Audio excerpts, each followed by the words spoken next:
بسم اللہ الرحمن الرحیم۔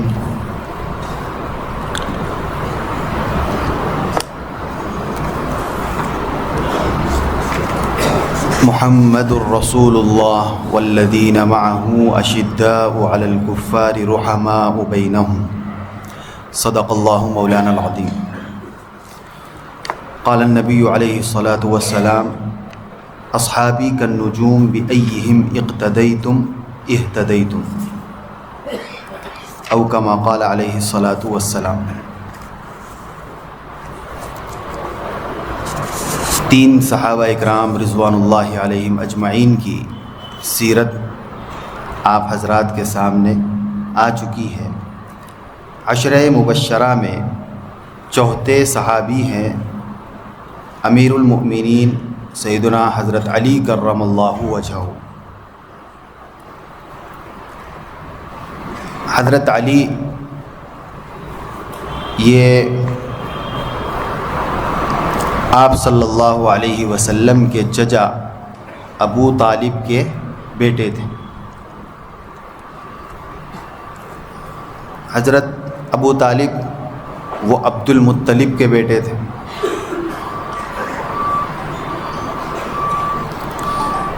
آپ صلی اللہ علیہ وسلم کے چچا ابو طالب اور آپ صلی اللہ علیہ وسلم کے والد حضرت عبداللہ، یہ دونوں سگے بھائی ہیں۔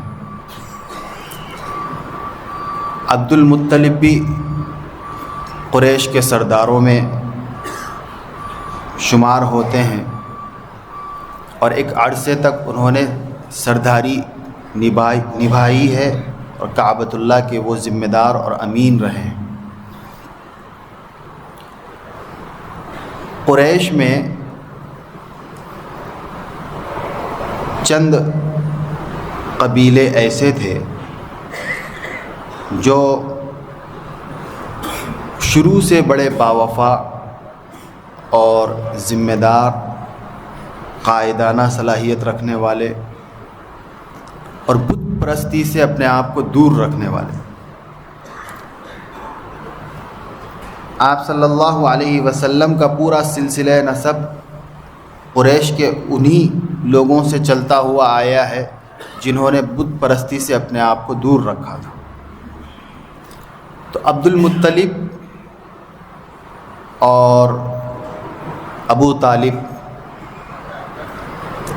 یہ اگرچہ کہ اس میں مبتلا رہے، لیکن دل میں کبھی بھی ان کے بتوں کی عظمت قائم نہیں ہوئی تھی، وہ اس سے متنفر ہی رہتے تھے۔ مگر چونکہ ایک رواج تھا، ایک ماحول تھا، اور پھر وہ خود سردار تھے، اس لیے انہوں نے ان امور کی تکمیل کی۔ عبد المطلب بھی کعبے کے سردار بنے رہے اور ان کا بھی اللہ پر بھرپور اعتماد اور یقین تھا۔ ایک اعتبار سے ان کو بھی موحد کہہ سکتے ہیں، کیونکہ بت پرستی سے اجتناب بھی رہا اور اللہ کے ہونے پر پورا یقین بھی رہا۔ واقعہ ابرہہ کے وقت ان کے ساتھ جو ایک واقعہ پیش آیا تھا، اس سے یہ بات ہمیں سمجھ میں آتی ہے کہ عبد المطلب کو اپنے پروردگار پر کامل یقین اور بھروسہ تھا اور اس کے ہونے کا بھی یقین تھا۔ جب حملے کے لیے ابرہہ مکہ میں داخل ہونا چاہا تو مختلف قسم کے جنگی حربوں کو اس نے استعمال کیا تھا۔ اس میں ایک یہ کیا تھا کہ عبد المطلب کے 200 اونٹ اس نے اپنے قبضے میں لے لیے تھے، تاکہ عبد المطلب خود اپنے آپ کو سرنڈر کر دے، ہمارے حوالے کر دے۔ اتنا بڑا مال جب اس کا چوری ہو جائے گا یا دوسرا کوئی اس پر قبضہ کر لے گا تو اب طاقت اس کے پاس باقی نہیں رہے گی۔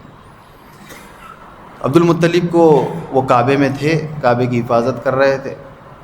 اس کی اطلاع ملی کہ تمہارے 200 اونٹ وہ ابرہہ اس پر قابض ہو چکا ہے۔ تو یہ پہنچے فوراً اور اس سے کہنے لگے کہ میرے اونٹ کہاں ہیں؟ تو اس پر حبشہ کے بادشاہ ابرہہ نے اس سے کہا کہ میں تو یہ سمجھا تھا کہ تمہارے مقدس عبادت گاہ پر ہم حملہ کرنے کے لیے آ رہے ہیں، تم اس سلسلے میں کچھ بات مجھ سے آ کر کریں گے اور کوئی معاہدہ ہمارے ساتھ کریں گے، تمہیں تو اپنے اونٹوں کی فکر لگی ہوئی ہے۔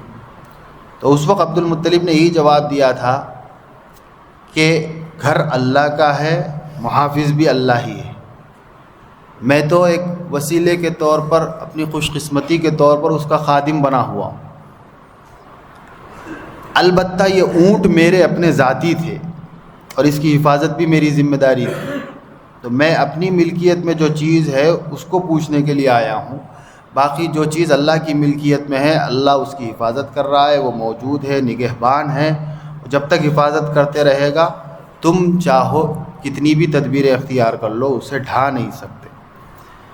تو اس سے ابرہہ کی بڑی ہمت پست ہوئی تھی، اور اس سے عبد المطلب کے عقیدے توحید کا مظاہرہ بھی ہو گیا تھا کہ وہ اللہ کی حقانیت کو تسلیم کرتے تھے، اس کے ہونے پر یقین رکھتے تھے۔ بہرحال نبوت جن پشتوں میں منتقل ہوتے ہوئے آئی ہے، وہ پورا کا پورا خاندان کفر و شرک سے اپنے آپ کو بری رکھا ہوا تھا۔ آپ صلی اللہ علیہ وسلم کے چچا ابو طالب، ان کے عبد المطلب کے بیٹوں میں سے ایک بیٹے ہیں۔ ابو طالب کے 4 بیٹے تھے اور 2 بیٹیاں تھیں۔ ایک کا نام تو طالب، جس کی کنیت آپ کے ساتھ لگتی تھی اور ابو طالب سے آپ پکارے جاتے تھے، ورنہ آپ کا اصل نام بتایا جاتا ہے کہ عبد مناف تھا، جو آپ کے پردادا کا نام تھا، عبد مناف۔ اور بعض روایتوں میں آپ کا نام شیبہ اور بعض روایتوں میں عمران لکھا ہوا۔ بہرحال آپ مشہور ہوئے ابو طالب سے، جو ان کے ایک بیٹے کا نام تھا، اسی سے آپ کی کنیت مشہور ہوئی تھی۔ تو ایک بیٹے آپ کے طالب ہیں، ان کے بارے میں آتا ہے کہ یہ کفر کی حالت ہی میں اس دنیا سے رخصت ہو گئے، اور بعض روایتوں میں آتا ہے کہ وہ کسی موقع پر کسی سفر میں غائب ہو گئے تھے، اس کے بعد پھر وہ ملے ہی نہیں۔ تو اس طرح ان کے ایمان لانے نہ لانے کا کوئی خاص علم کسی کو نہیں ہے۔ اور دوسرے بیٹے تھے عقیل، یہ آپ صلی اللہ علیہ وسلم پر ایمان بھی لائے ہیں، لمبی عمر تقریباً 90-92 سال تک زندہ بھی رہے ہیں، اور عرب کا نسب کا جو علم تھا وہ آپ کو بہت زیادہ یاد ہوا کرتا تھا۔ مدینہ منورہ میں حضرات صحابہ اکرام مسجد نبوی میں ان کے پاس جا کر بیٹھ کر اپنے اپنے نسب جان لیا کرتے تھے خالی اوقات میں۔ اسی طریقے سے بڑے سخی اور فیاض تھے۔ حضرت ابو طالب کے نزدیک بھی بڑے محبوب تھے۔ اس کا اندازہ اس واقعے سے ہوتا ہے کہ جس وقت مکے میں قحط آیا تو سیدنا حضرت محمد رسول اللہ صلی اللہ علیہ وسلم نے اپنے چچا عباس کے ساتھ یہ مشورہ کیا کہ ہم ابو طالب کے اولاد کو اپنی کفالت میں لے لیں گے، کیونکہ ان کے پاس تو کچھ ہے نہیں، اگرچہ کہ وہ سردار ہیں لیکن اپنی اولاد کی پرورش کے لیے بھی ان کے پاس کچھ بھی نہیں ہے، تو ہم ان کی مدد کے طور پر ان کے بچوں کو اپنی کفالت میں لے لیں گے۔ تو حضرت عباس اور آپ صلی اللہ علیہ وسلم دونوں ان کی خدمت میں پہنچے کہ ہمارا ایسا ارادہ ہوا ہے کہ ہم آپ کی اولاد کو اپنی کفالت میں لے لیتے ہیں، اور ان کے کھانے پینے روزی روٹی کا جو بھی بندوبست ہے اس کی فکر ہم کر لیں گے۔ کفالت میں لینے کا یہی مطلب اس وقت ہوتا تھا کہ روزی روٹی کا انتظام ہو جائے، سر چھپانے کے لیے انتظام ہو جائے۔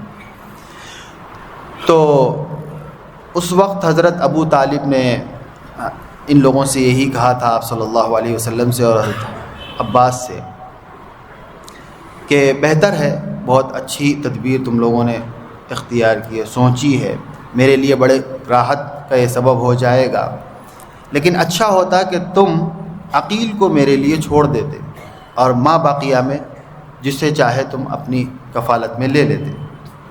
تو اس جملے سے پھر حضرت عقیل کو انہی کے پاس رکھا گیا۔ آپ صلی اللہ علیہ وسلم نے سیدنا حضرت علی کو اپنی کفالت میں لے لیا، اور حضرت عباس نے حضرت جعفر کو اپنی کفالت میں لے لیا۔ تو اس سے اندازہ لگتا ہے کہ حضرت عقیل وہ ان کے نزدیک بڑے محبوب تھے، اور بعض روایتوں سے وضاحتاً بات ثابت بھی آتی ہے کہ انہوں نے کہا کہ مجھے اپنی اولاد میں عقیل سے زیادہ محبت تھی، میں انہیں بہت پسند کرتا تھا۔ تو یہ دوسرے فرزند ہیں حضرت عقیل، ایمان لائے ہیں، مومن ہوئے ہیں، اور کئی جنگوں میں شریک بھی رہے ہیں۔ اور ابو طالب کے تیسرے فرزند ہیں حضرت جعفر، انہوں نے بھی ایمان قبول کیا آپ صلی اللہ علیہ وسلم کے دست مبارک پر، اور بڑے کارنامے حضرت جعفر رضی اللہ عنہ کے ہیں۔ جب فتح خیبر ہوا تو حضرت جعفر واپس آئے، تو آپ صلی اللہ علیہ وسلم نے کہا کہ مجھے پتہ نہیں چل رہا ہے کہ میں جعفر کے واپس آ جانے سے زیادہ خوش ہوں یا خیبر کی فتح سے زیادہ خوش ہوں۔ یعنی آپ صلی اللہ علیہ وسلم کو بھی ان سے اتنی عقیدت تھی۔ حضرت جعفر اور حضرت علی رضی اللہ عنہما، ان دونوں بھائیوں میں بھی بڑی محبت تھی۔ حضرت عبداللہ رضی اللہ عنہ جو حضرت جعفر کے لڑکے ہیں، وہ کہتے ہیں کہ میں حضرت علی کے پاس کسی بھی چیز کا سوال لے کر جاتا تو بعض مرتبہ وہ منع کر دیتے، تو میں فوراً حضرت جعفر کا نام استعمال کرتا اور ان کے توسط سے مانگتا کہ میں جعفر کا بیٹا ہوں جو آپ کے بھائی ہیں، تو بغیر کسی تردد کے فوراً عطا کر دیتا۔ تو ان دو بھائیوں میں بڑی محبت بھی ثابت ہوئی ہے۔ تو یہ تیسرے تھے فرزند حضرت ابو طالب کے، حضرت جعفر، اور چوتھے فرزند تھے سیدنا علی کرم اللہ وجہہ۔ ان چار بھائیوں میں تین بھائیوں کے اسلام لانے کے واقعات تو روایتوں سے ثابت ہیں، ایک بھائی کے سلسلے میں پتہ نہیں چل سکا کہ وہ مومن ہوئے تھے یا نہیں ہوئے تھے، اور ان کے والد ابو طالب، ان کے ایمان کے سلسلے میں تو واقعات مشہور ہیں کہ آپ صلی اللہ علیہ وسلم نے کوشش بہت کی۔ حضرت ابو طالب نے آپ صلی اللہ علیہ وسلم کی بڑی مدد کی ہے، اور روایتوں میں آتا ہے کہ عبد المطلب جس وقت ان کا انتقال ہو رہا تھا تو انہوں نے ابو طالب کو بلا کر یہ وصیت کی تھی کہ تم اپنے بھتیجے محمد کی فکر رکھ لیں، اور انہوں نے ان کو اطمینان دلایا تھا کہ آپ بے فکر رہیں، میں مکمل انہیں اپنی نگرانی میں رکھوں گا، اور اس وعدے کو پھر وفا کیا۔ آخر وقت تک بھی آپ صلی اللہ علیہ وسلم کا ساتھ دیتے رہے، بلکہ کفار مکہ ابو طالب کی کفالت میں آپ صلی اللہ علیہ وسلم کے ہونے کی وجہ سے آپ صلی اللہ علیہ وسلم کو کچھ زیادہ نقصان نہیں پہنچا پائے، کیونکہ وہ ایک تو سردار بھی تھے، اور وہ قبیلے کے بڑے بھی تھے، اور کعبے کے ذمہ دار بھی تھے، متولی بھی تھے۔ تو اس لیے ان کی رعایت میں آپ صلی اللہ علیہ وسلم کے ساتھ کسی قسم کا غلط رویہ انہوں نے چاہنے کے باوجود بھی اختیار نہیں کیا۔ تو آپ صلی اللہ علیہ وسلم کی خواہش بھی تھی کہ کسی طرح یہ مسلمان ہو جاتے، بہت کوشش کی۔ آخر وقت آپ صلی اللہ علیہ وسلم نے کہا کہ چچا آپ میرے کان میں کلمہ پڑھ لیجئے، قیامت کے دن میں گواہی دے دوں گا۔ تو انہوں نے کہا کہ اگر میں اس وقت تم پر ایمان لا لوں تو لوگ کہیں گے کہ قریش کا ایک سردار اپنے بھتیجے کے سامنے، اپنے چھوٹے کے سامنے ہمت ہار چکا ہے۔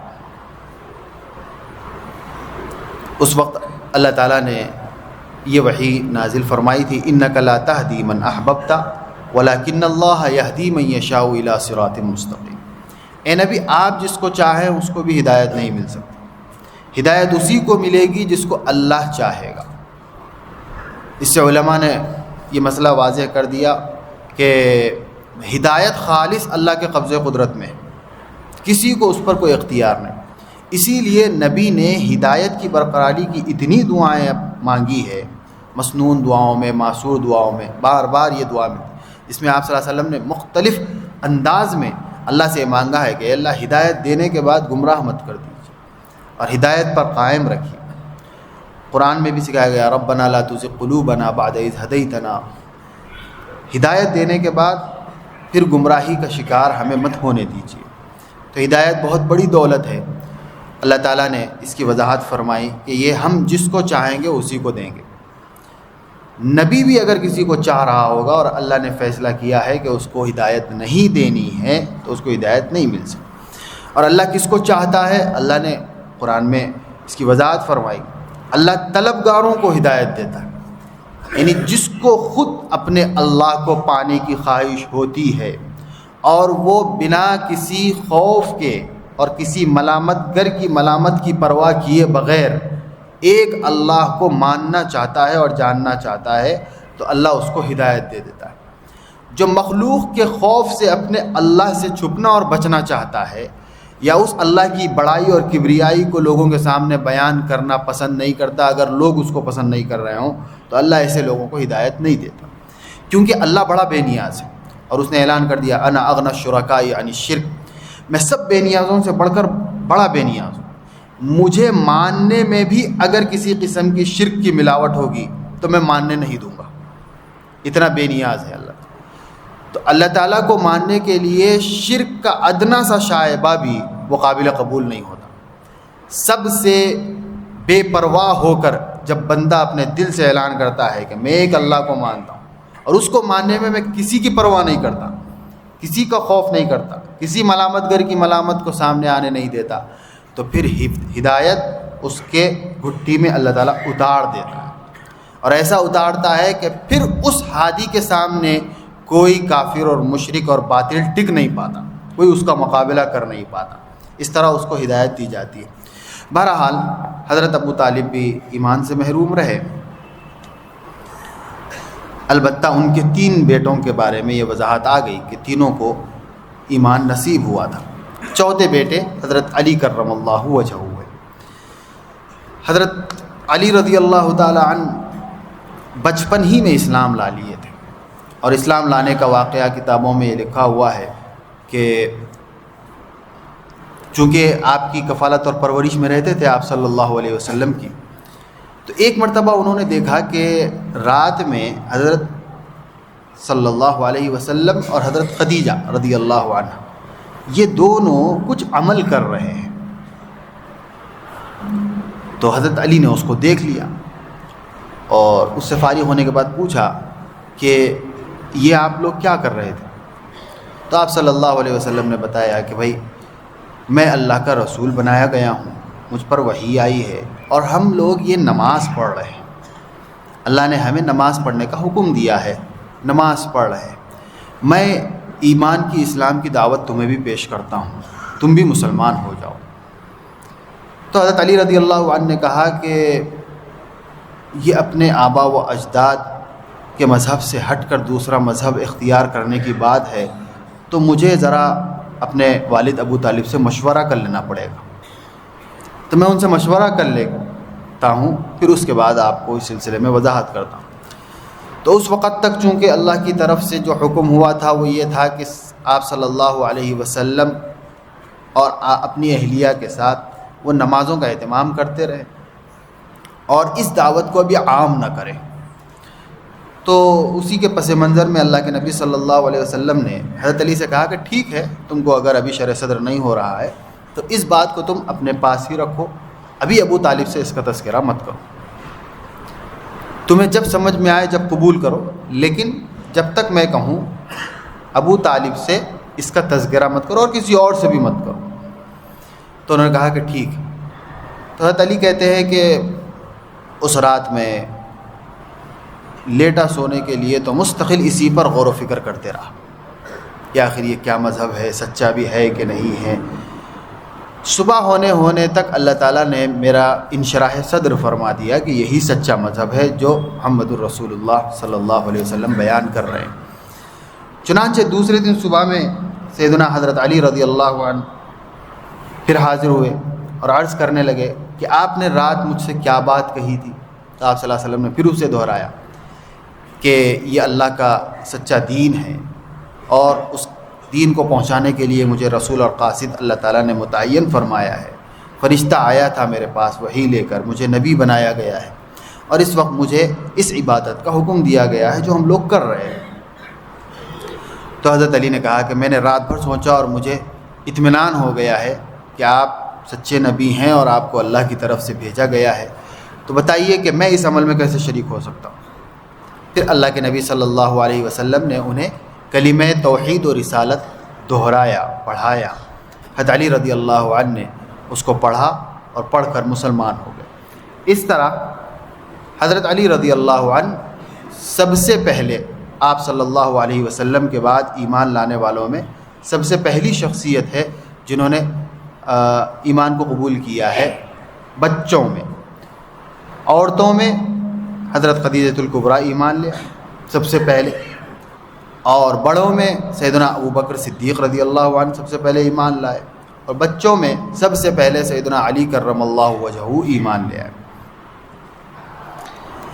ایمان لانے کے بعد آپ صلی اللہ علیہ وسلم کا مکمل ساتھ دیا، اور جو وفود مکے میں دین کو سمجھنے کے لیے اور آپ صلی اللہ علیہ وسلم کو سننے کے لیے آتے تھے، سیدنا علی کرم اللہ وجہہ ان وفود کا تعاون کرتے، ان کی مدد کرتے اور ان کے رہائش کا انتظام کرتے مکے میں۔ اور جب بھی آپ صلی اللہ علیہ وسلم نے اپنے خاندان کو جمع کیا اور اس میں دین کی دعوت پیش کی تو سب نے انکار کیا۔ تنہا حضرت علی، کئی مرتبہ ایسا ہوتا کہ تنہا حضرت علی رضی اللہ عنہ ان کے خاندان میں وہ رہ جاتے جو بار بار ہاتھ اٹھا کر آپ صلی اللہ علیہ وسلم کی تصدیق کرتے رہتے۔ آپ کا نام مبارک علی ہے، لقب اسد اللہ ہے، حیدر اور مرتضیٰ یہ کنیت ہے، ابو الحسن اور ابو تراب یہ آپ کا نسب ہے، یہ آپ کی کنیت ہے، ابو الحسن اور ابو تراب۔ اسد اللہ، حیدر اور مرتضیٰ یہ آپ کا لقب ہے۔ نسب آپ رضی اللہ عنہ کا رسول خدا صلی اللہ علیہ وسلم سے بہت قریب ہے، جیسا کہ اس کی وضاحت کر دی گئی۔ بچپن سے نہ صرف رسول خدا صلی اللہ علیہ وسلم کے ساتھ رہے ہیں بلکہ آپ ہی کی آغوش میں پرورش پائی۔ آپ نے بالکل ان کے ساتھ فرزند کی طرح معاملہ کیا اور اپنی دامادی کا شرف بھی عطا فرمایا۔ جناب سیدہ حضرت فاطمہ رضی اللہ عنہا جو رسول اللہ صلی اللہ علیہ وسلم کی سب سے چھوٹی اور سب سے زیادہ چہیتی بیٹی تھی، آپ کے نکاح میں آئیں اور ان سے ان کی اولاد ہوئی۔ صحابہ اکرام میں جو لوگ سب سے اعلیٰ درجے کی فصیح و بلیغ اور اعلیٰ درجے کے خطیب اور شجاعت اور بہادری میں سب سے فائق اور بائق مانے جاتے تھے، ان میں آپ رضی اللہ عنہ کا مرتبہ بہت نمایاں تھا۔ سن 35 ہجری میں حضرت عثمان رضی اللہ عنہ کی شہادت کے بعد مسند خلافت کو آپ نے زینت دی، اور 3 دن قبل 5 سال تخت خلافت پر متمکن رہ کر بتاریخ 19 رمضان 40 ہجری میں عبد الرحمن ابن ملجم خارجی کے ہاتھ سے بمقام کوفہ شربت شہادت نوش کیا اور خلافت راشدہ کو دنیا سے رخصت کر گئے۔ کوفہ کے قریب ایک مقام ہے نجف، وہاں پر آپ دفن کیے گئے۔ آپ رضی اللہ عنہ کے فضائل و مناقب بے شمار ہیں۔ امام احمد ابن حنبل رحمۃ اللہ علیہ فرماتے ہیں کہ آپ رضی اللہ عنہ کے فضائل اور مناقب میں اس کثرت سے روایات ہیں کہ کسی اور صحابی کے متعلق اتنی کثرت سے کوئی فضیلت بیان نہیں کی گئی۔ کثرت کی وجہ یہ ہے کہ آپ کے مخالف بہت لوگ تھے، ان مخالفین میں بعض لوگ تو چند خاص امور میں آپ کو خطا پر سمجھتے تھے، باقی آپ کے فضائل اور سوابق اسلامیہ کے منکر نہ تھے، جیسے حضرت معاویہ رضی اللہ عنہ وغیرہ۔ لیکن بعض لوگ آپ کے فضائل کے بھی منکر تھے، آپ کے اسلام کا بھی انکار کرتے تھے، جیسے خوارج۔ ان مخالفین کی وجہ سے آپ رضی اللہ عنہ کے فضائل کی روایات کا چرچا زیادہ ہوا ہے، اور بار بار بیان کرنے کی وجہ سے روایات کی کثرت ہو گئی۔ مگر اس کثرت کے ساتھ ایک چیز قابل افسوس بھی ہے کہ روافض نے بہت سی جھوٹی خرافات بھی اس طرح شامل کر دی کہ بوقت تنقید اس کثرت پہ بہت ہی کم روایات صحت کو پہنچ پاتی ہے۔ اب چند فضائل حضرت علی رضی اللہ عنہ کے سن لیجئے۔ بوقت ہجرت رسول خدا صلی اللہ علیہ وسلم نے ان کو اپنی چادر اڑا کر اپنے بستر پر لٹایا اور کچھ لوگوں کی امانتیں جو آپ صلی اللہ علیہ وسلم کے پاس تھیں وہ ان کے حوالے کر دی کہ واپس کر دینا۔ چنانچہ آپ نے ایسا ہی کیا اور بہت جلد ہجرت کر کے مدینہ منورہ پہنچ گئے. یعنی اپنی جگہ پر آپ صلی اللہ علیہ وسلم نے ہجرت کے وقت سیدنا علی کرم اللہ وجہہ کو چھوڑا تھا. اور بعد میں جب صحابہ اکرام نے مدینے میں حضرت علی سے پوچھا کہ علی تم کو اس وقت نیند کیسے آئی جب کہ اطراف و اکناف میں تو کفار کا محاصرہ تھا, ننگی تلواریں لے کر کھڑے تھے, تمہیں خوف نہیں ہوا کہ وہ اگر اندر آ جائیں گے تو حملہ آور ہو جائیں گے؟ تو حضرت علی رضی اللہ عنہ کے ایمان کی کیفیت دیکھیے. نبی کے فرمان پر حضرت علی نے کہا کہ مجھے اس دن جتنی اطمینان والی نیند آئی اس سے پہلے کبھی مجھے نہیں آئی. وجہ اس کی یہ رہی کہ اس دن نبی نے مجھ سے کہا تھا کہ علی تم یہاں میری جگہ پر آرام کر لو اور صبح لوگوں کی امانتیں واپس کر کے مدینہ آنا. تو نبی کے اس جملے سے مجھے یقین ہو گیا تھا کہ جب تک میں لوگوں کی امانتیں واپس کر کے مدینہ نہیں پہنچوں گا مجھے موت نہیں آئے گی. اس لیے میں اس دن بہت آرام سے سویا ہوں. غزوہ احد میں بھی بہت بڑی خدمات جلیلہ حضرت علی نے انجام دی ہے. اس غزوے میں جب حضرت صلی اللہ علیہ وسلم کی شہادت کی شہرت ہو گئی تھی درمیان میں کہ آپ شہید کر دیے گئے اور میدان جنگ میں آپ کہیں نظر بھی نہیں آ رہے تھے, پھر بعد میں معلوم ہوا کہ فلاں مقام پر آپ موجود ہیں, تو جو چند صحابہ سبقت کر کے آپ صلی اللہ علیہ وسلم کے پاس پہنچے تھے ان میں حضرت علی مرتضیٰ رضی اللہ عنہ بھی تھے. اسی طریقے سے غزوہ خیبر میں بھی آپ صلی اللہ علیہ وسلم کے لیے بہت نمایاں خدمات حضرت علی کرم اللہ وجہہ نے انجام دی. غزوہ تبوک میں بھی,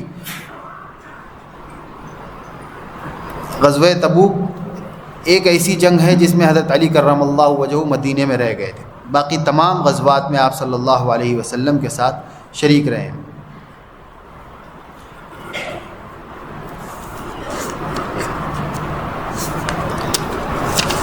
جب حضرت صلی اللہ علیہ وسلم کی وفات ہوئی تو آپ صلی اللہ علیہ وسلم کے غسل دینے کی خدمت میں آپ رضی اللہ تعالی عنہ شامل تھے. اسی طریقے سے حضرت ابو بکر کی خلافت پر آپ رضی اللہ عنہ نے عام مجمع میں اپنی دلی رضامندی کا اظہار فرمایا اور فرمایا کہ رسول خدا صلی اللہ علیہ وسلم ان کو امام نماز بنا گئے تھے, تو جس کو آپ نے ہمارے دین کا امام بنا دیا, ہم کون ہیں کہ دنیاوی معاملات میں اس کو اپنا امام نہ سمجھیں. حضرت عمر کی خلافت میں بھی ان کی وزارت آپ رضی اللہ عنہ کے سپرد رہی اور آپ رضی اللہ عنہ نے ان کے ساتھ اپنی حسن عقیدت اور دلی محبت کا اظہار فرمایا. اتنا حضرت عمر رضی اللہ تعالیٰ عنہ کا تعاون فرمایا, وزیر کے طور پر کام کیا سیدنا حضرت علی کرم اللہ وجہہ نے, کہ آج روافض ان باتوں کی کسی قسم کی کوئی تعویل نہیں کر سکتے. سب روایتوں میں صاف صاف موجود ہے. اپنے زمانے خلافت میں آپ رضی اللہ عنہ نے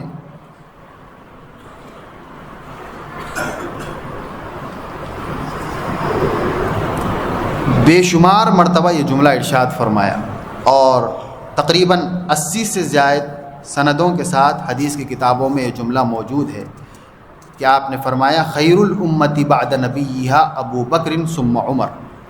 امت میں نبی کے بعد سب سے بہتر ابو بکر ہے پھر عمر ہے. اس جملے کو اپنی زمانے خلافت میں بار بار دہرا کر حضرت علی کرم اللہ وجہہ ارشاد فرماتے رہتے تھے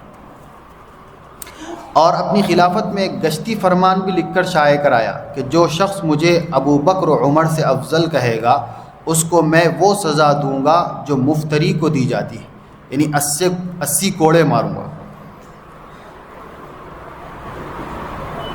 غرض کہ آپ رضی اللہ عنہ نے بڑی کوشش اس لیے کی تھی کہ آپ کو رسول اللہ صلی اللہ علیہ وسلم کے ارشادات سے یہ بات معلوم ہو چکی تھی کہ آئندہ چل کر ایک فرقہ روافض پیدا ہوگا, وہ آپ کی محبت و پیروی کا دعویٰ کرے گا اور بہت سی بے دینی باتوں کو آپ کی طرف منسوب کرے گا, جس طرح عیسائیوں نے حضرت عیسیٰ علیہ السلام سے متعلق کیا تھا. اور ہوا ایسے ہی. حضرت علی رضی اللہ عنہ کے ایک تو کٹر مخالف خوارج بن گئے اور دوسرے حضرت علی کی محبت کرنے والا گروہ محبت میں اتنا غلو کر دیا کہ آگے چل کر ان کو خدا کے مقام تک, الوہیت کے مقام تک بھی پہنچا دیا. اور اسی بنیاد پر پھر وہ دوسرے صحابہ اکرام رضوان اللہ علیہم اجمعین سے بھی منافرت کرنے لگے. حضرت عثمان رضی اللہ عنہ کی شہادت کے دوسرے دن آپ رضی اللہ تعالی عنہ کے ہاتھ پر لوگوں نے بیعت کی تھی اور سبھی نے بالاتفاق حضرت علی کرم اللہ وجہہ کو اپنا خلیفہ تسلیم کر لیا تھا۔ حضرت طلحہ اور حضرت زبیر یہ دو صحابہ اکرام رضوان اللہ علیہم اجمعین ہیں۔ ان لوگوں نے کہا تھا کہ حضرت عثمان بڑی دردناک شہادت ان کو حاصل ہوئی ہے، اور جب تک حضرت عثمان کے قاتلوں سے قصاص نہیں لے لیا جائے ہمیں یہ مناسب سمجھ میں آ رہا ہے کہ خلافت پر بیعت کا معاملہ روک لیا جائے، اس کو مؤخر کر دیا جائے اور پہلے قاتلین عثمان سے قصاص لے لیا جائے۔ اس پر حضرت علی رضی اللہ عنہ نے ان لوگوں کو یہی بتلایا تھا کہ یہ کام اسی وقت ممکن ہے جب کہ بیعت کا سلسلہ مکمل ہو جائے اور مسلمانوں کی اجتماعیت قائم ہو جائے۔ اس وقت بلوائیوں کے اس عمل سے جو ایک ہنگامہ برپا ہوا ہے، امت مسلمہ میں ایک انتشار پیدا ہو گیا ہے اور یہ بڑے منظم سازش کے تحت کیا گیا ہے۔ اس کو ختم کرنے کا آسان طریقہ یہی ہے کہ خلافت پر سب پھر اکٹھا ہو جائیں اور امیر المؤمنین کا انتخاب ہو جائے، پھر کسی کو کسی قسم کی سازش اور فتنے کا موقع ہاتھ نہیں آئے گا، اور ہم پھر قاتلین عثمان کا بدلہ بھی لیں گے، ہم ان کو چھوڑنے والے نہیں ہیں۔ لیکن حضرت طلحہ اور زبیر اس کے لیے تیار نہیں ہوئے، وہ مکے پہنچ گئے اور وہاں پر حضرت عائشہ رضی اللہ عنہا عمرہ کرنے کے ارادے سے پہنچی ہوئی تھی، ان کی خدمت میں حاضر ہوئے اور انہوں نے عرض کیا کہ حضرت عثمان امیر المؤمنین شہید ہو گئے ہیں مدینے میں، حضرت علی رضی اللہ عنہ کی خلافت پر بیعت لی جا رہی ہے، لیکن ہمیں یہ سمجھ میں آ رہا ہے کہ پہلے حضرت عثمان کے قاتلین کا قصاص لے لیا جائے، کیونکہ امیر المؤمنین کی اس دردناکی کے ساتھ شہادت ہوئی ہے اور کوئی مسلمان اس کے خلاف کچھ کرنے کے لیے تیار نہیں ہے۔ تو یہ ہمیں حضرت عثمان کے غیرت کے خلاف بھی سمجھ میں آ رہا ہے، اور ہمارا ان کے ساتھ جو تعلق ہے اس کی بھی غیرت کے خلاف اور اسلام کی بھی غیرت کے خلاف سمجھ میں آ رہا ہے۔ حضرت عائشہ رضی اللہ عنہا نے کہا کہ ٹھیک ہے، اب اگر حالات وہاں پر خراب ہیں تو ہم سب مل کر بصرہ کا رخ کر لیتے ہیں، کوئی تیسرے مقام پر جا کر ہم عافیت سے رہیں گے۔ اس ارادے سے حضرت عائشہ، حضرت طلحہ، حضرت زبیر وہ بصرہ کی طرف نکل گئے، اور ادھر ان بلوائیوں نے جنہوں نے حضرت عثمان کی شہادت کی ذمہ داری بھی انہی کی سر پر ہے، اور پھر اس کے فوراً بعد حضرت علی کو مجبور بھی انہوں نے کیا کہ آپ پہلے خلافت کا معاملہ مکمل کیجئے اور آپ امیر المومنین بن جائیں۔ حضرت علی چونکہ ان کی سازش کو سمجھ چکے تھے اور اس وقت بہتر یہی تھا کہ خلافت کا معاملہ مکمل کر لیا جائے اور لوگوں کو پھر اکٹھے کر لیا جائے، اس لیے حضرت علی نے سب سے یہ اعلان کیا تھا کہ تم میرے ہاتھ پر بیعت ہو جاؤ۔ تو ان بلوائیوں نے ان تینوں کے وہاں جانے کی غلط خبر حضرت علی کے پاس پہنچائی اور یہ کہا کہ یہ تینوں آپ کے خلاف بغاوت کرنے کے لیے اور آپ کے خلاف ایک نئی ٹیم تیار کر کے جنگ کرنے کے لیے بصرہ کا رخ کر چکے ہیں۔ تو حضرت علی نے کہا کہ چلو ہم بھی وہیں چلتے ہیں۔ پھر حضرت علی رضی اللہ تعالیٰ عنہ بھی عراق پہنچے۔ وہاں پر آنے کے بعد ان کو علم ہوا کہ یہاں ان تینوں کا آنا کچھ اور مقصد سے ہے، چنانچہ حضرت علی نے ملاقات کی حضرت طلحہ سے، حضرت زبیر سے، تو ان لوگوں نے کہا کہ ہم مسلمانوں کی اس نازک صورتحال کو دیکھ کر یہاں عافیت والا گوشہ اختیار کرنے کے لیے آ گئے۔ تو حضرت علی نے کہا کہ ایسا مت کرو، تم لوگ سب میرے ہاتھ پر بیعت کر لو۔ البتہ اس پر پھر حضرت طلحہ زبیر نے وہی مطالبہ کیا کہ قاتلین عثمان کا قصاص پہلے ہمیں چاہیے، اس کے بغیر کوئی کام کرنے کا ہمارا دل ہی نہیں ہے۔ تو پھر حضرت علی رضی اللہ عنہ نے ان لوگوں کے ساتھ کچھ معاہدے کیے، کچھ بات چیت کی اور کہا کہ ہم وعدہ کرتے ہیں کہ قاتلین عثمان سے قصاص ضرور لیا جائے گا۔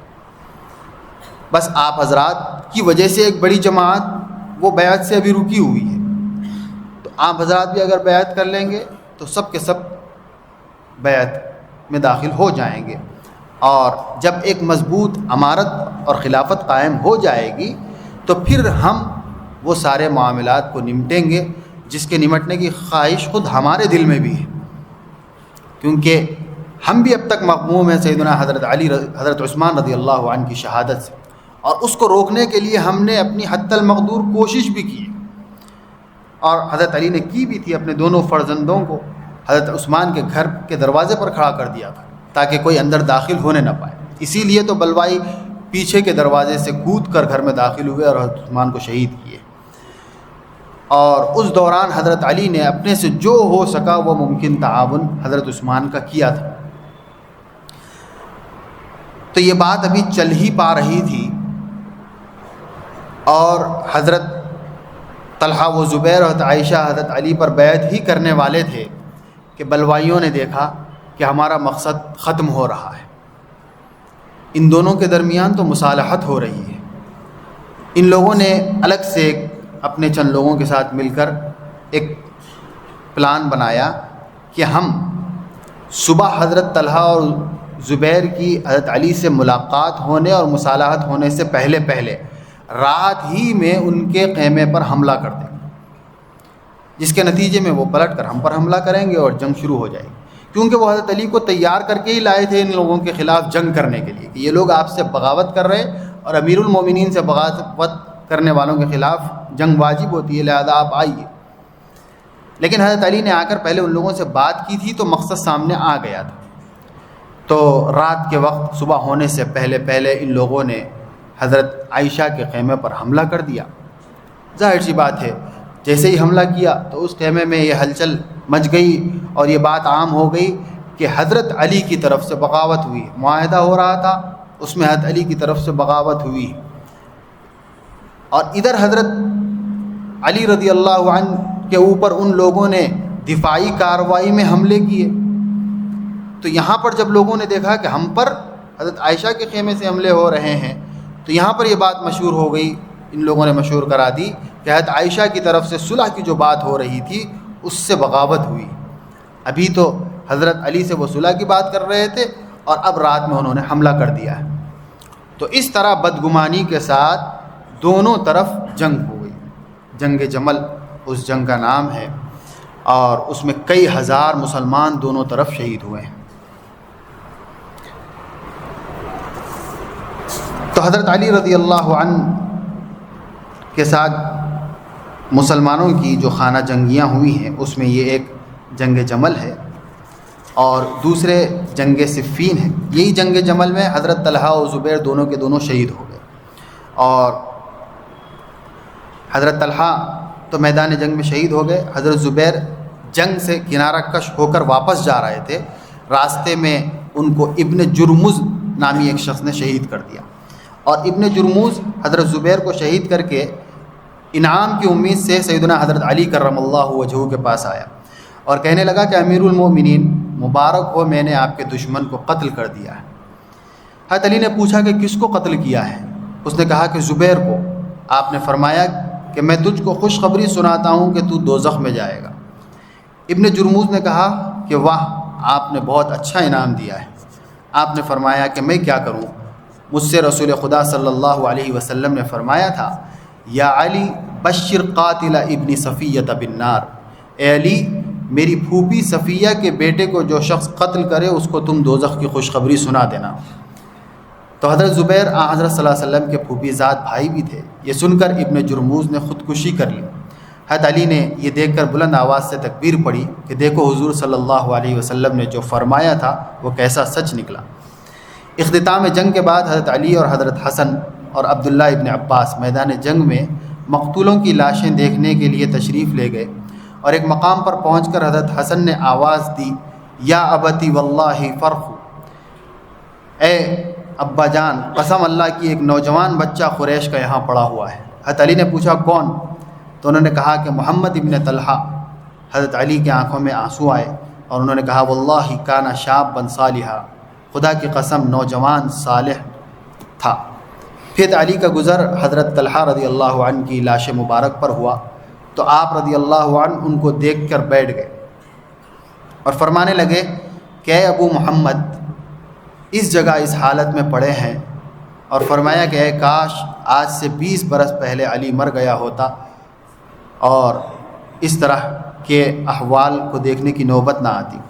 حضرت طلحہ رضی اللہ عنہ کے ہاتھ کو لے کر بار بار چومتے رہے اور فرماتے تھے کہ یہ وہ ہاتھ ہیں جس نے رسول خدا صلی اللہ علیہ وسلم کے اوپر سے مصائب کو دفع کیا ہے۔ حضرت طلحہ کا جب آخری وقت تھا تو ایک شخص ان کے پاس سے گزر رہا تھا، اس سے انہوں نے دریافت کیا کہ تو کس لشکر کا آدمی ہے؟ اس نے کہا کہ امیر المومنین علی کے لشکر۔ اس سے حضرت طلحہ نے کہا کہ اچھا ہاتھ لاؤ، میں تمہارے ہاتھ پر حضرت علی کے لیے بیعت کروں۔ چنانچہ بیعت کے بعد جاں بحق ہو گئے۔ حضرت علی سے اہل جمل کے متعلق پوچھا گیا کہ کیا وہ مشرک تھے؟ آپ رضی اللہ عنہ نے فرمایا کہ نہیں، وہ شرک سے بہت دور بھاگتے تھے۔ کہا گیا کہ پھر کیا وہ منافق تھے؟ آپ نے فرمایا کہ نہیں، منافق تو اللہ کو بہت کم یاد کرتے ہیں۔ پھر پوچھا گیا کہ جب یہ ہے تو آپ ان کو اور کیا سمجھتے ہیں؟ تو حضرت علی نے فرمایا کہ میں ان کو اپنا بھائی سمجھتا ہوں اور یہ سمجھتا ہوں کہ ان کو حق پہچاننے میں کچھ غلطی ہوئی ہے۔ یہ جملہ ارشاد فرمایا۔ اور ایک جنگ جمل سے فراغت کے بعد سن 37 ہجری میں حضرت معاویہ کے ساتھ حضرت علی کرم اللہ وجہہ کی ہوئی ہے۔ یہ لڑائی بہت دنوں تک جاری رہی اور بہت سخت خون ریزی اس میں ہوئی۔ اس لڑائی میں حضرت علی کو اپنے ساتھیوں کی سرکشی اور بزدلی سے بہت پریشانی رہی۔ آخر ایک روز آپ رضی اللہ عنہ میدان جنگ میں تشریف لے گئے۔ حضرت معاویہ کو اس کی اطلاع ہوئی تو انہوں نے حکم دیا کہ حضرت علی کو میرے پاس لے آؤ۔ لوگوں نے کہا کہ ہم حضرت علی کو زندہ نہیں لا سکتے، آپ کے پاس لانے کے لیے قتل کرنا پڑے گا۔ تو حضرت معاویہ نے کہا کہ خدا کی قسم تم علی کو قتل نہیں کر سکتے۔ اس کے بعد پھر اہل شام کی طرف سے قرآن مجید کے نسخے بلند کیے گئے اور کہا گیا کہ بھئی قرآن فیصلہ کرے گا کہ علی کے پاس امارت جائے گی یا معاویہ کے پاس جائے گی۔ تو ادھر حضرت علی رضی اللہ تعالیٰ نے بھی اس کو تسلیم کر لیا۔ پھر اس کے بعد ایک مقام پر معاملہ طے پایا کہ قرآن کے ذریعے سے فیصلہ کیا جائے گا۔ حضرت علی کی طرف سے حضرت ابو موسیٰ اشعری رضی اللہ عنہ کو اور حضرت معاویہ کی طرف سے عمرو ابن عاص کو حکم مقرر کیا۔ یہ دونوں فیصلہ کریں گے کہ کون امیر المومنین ہونا چاہیے۔ ان دونوں حکموں کا فیصلہ حضرت علی کے خلاف ہوا اور حضرت معاویہ کے حق میں ہوا۔ اور اس لڑائی کی بنیاد یہ تھی کہ حضرت معاویہ حضرت عثمان کا قصاص چاہتے تھے، وہی جو بنیاد حضرت طلحہ اور حضرت زبیر اور حضرت عائشہ کے پاس تھی، یہاں پر بھی وہی بنیاد تھی۔ حضرت معاویہ نے کہا کہ عثمان کا قصاص لے لیجئے پہ۔ حضرت علی فرماتے تھے کہ بلوائیوں کی قوت زیادہ ہے، ابھی ان سے قصاص نہیں لیا جا سکتا۔ حضرت معاویہ کہتے تھے کہ آپ اگر ان سے نہیں لے سکتے تو آپ درمیان سے ہٹ جائیں، میں ان سے قصاص لے لوں۔ اسی بات میں اس قدر طول ہوا کہ فوج کشی کی نوبت آ گئی۔ اس لڑائی میں بھی نہ حضرت علی نے اپنے مقابل والوں کی تکفیر و تفسیق کی، نہ حضرت معاویہ نے۔ لہٰذا یہ بالکل افتراء ہے کہ حضرت معاویہ نے حضرت علی پر لعنت کا حکم دیا تھا۔ اس لڑائی کے واقعات بھی بتاتے ہیں کہ لڑائی تو ہوتی مگر دلوں میں بغض و عناد یا نیتوں میں فتور ہرگز نہ تھا۔ ایک واقعہ دوران جنگ حضرت ابو ہریرہ رضی اللہ عنہ جو حضرت علی کے ساتھیوں میں سے تھے، روزانہ حضرت معاویہ کے دسترخوان پر جا کر کھانا کھاتے تھے۔ ایک روز ایک شخص نے ان سے کہا کہ ابو ہریرہ آپ کی عجیب حالت ہے، کھانا یہاں پر کھاتے ہیں اور جنگ حضرت علی کی طرف سے لڑتے ہیں اور نماز بھی حضرت علی کے پیچھے پڑھتے ہیں، امیر المومنین بھی ان کو تسلیم کرتے ہیں۔ تو حضرت ابو ہریرہ نے کہا کہ نماز انہی کے پیچھے اچھی ہوتی ہے اور خلیفہ برحق بھی وہی ہیں، لہٰذا جہاد بھی انہی کے ساتھ ہو کر اچھا ہے، اس لیے نماز بھی وہیں پڑھتا ہوں اور جہاد بھی انہی کے ساتھ ہو کر کرتا ہوں، مگر کھانا یہاں معاویہ کے پاس اچھا ہوتا ہے، لہٰذا کھانا یہاں آ کر کھاتا ہوں۔ حضرت معاویہ یہ سنتے رہے اور مسکراتے رہے۔ اچھا، اسی دوران جنگ چل ہی رہی تھی کہ روم کے مضافات میں جہاں عیسائیوں کی کچھ حکومت کسی علاقے میں چھوٹے سی ریاست میں باقی رہ گئی تھی، وہاں سے خبر آئی اس نے دیکھا کہ مسلمانوں میں دو فریق ہو گئے ہیں اور آپس میں لڑ رہے ہیں، یہ بڑا اچھا موقع ہے کہ مدینہ منورہ پر قبضہ کر لیا جائے۔ چنانچہ اس نے تیاری شروع کر دی اور حضرت معاویہ نے کے پاس اس نے ایک خط بھیجا کہ ہم تمہارا ساتھ دینے کے لیے تیار ہیں۔ یہ خط پہنچتے ہی فوراً حضرت معاویہ نے اس کو دوسرا خط لکھا اور اس میں یہ مضمون لکھا کہ اے رومی کتے، تو ہماری آپس کی لڑائی سے فائدہ نہیں اٹھا سکتا۔ جس وقت تو مدینے کی طرف رخ کرے گا تو خدا کی قسم علی کے لشکر سے جو سب سے پہلا سپاہی تیری سرکوبی کے لیے نکلے گا اس کا نام معاویہ ابن ابی سفیان ہوگا۔ اس خط کے پہنچتے ہی اس عیسائی کی ہمت پس ہو گئی۔ بہرحال آپ رضی اللہ عنہ کی شہادت وہ ایک کافر کے عبد الرحمن ابن ملجم کے ہاتھوں سے ہوئی، اور اس کی بھی تفصیل ہے۔ اللہ تعالیٰ اپنے فضل و کرم سے سیدنا حضرت علی کرم اللہ وجہہ کو اور تمام صحابہ اکرام کو اپنے شایان شان بدلہ عطا فرمائے، اس کا جو انہوں نے حضور نبی کریم صلی اللہ علیہ وسلم کا ساتھ دیا ہے، اور ہمیں بھی حضرات صحابہ اکرام رضوان اللہ علیہم اجمعین کی طرح اللہ کے نبی کی بھرپور اتباع کرنے کی توفیق عطا فرمائے۔ سبحان اللہ و بحمدہ، سبحانک اللہم و بحمدک، اشہد ان لا الہ الا انت، نستغفرک و نتوب الیک۔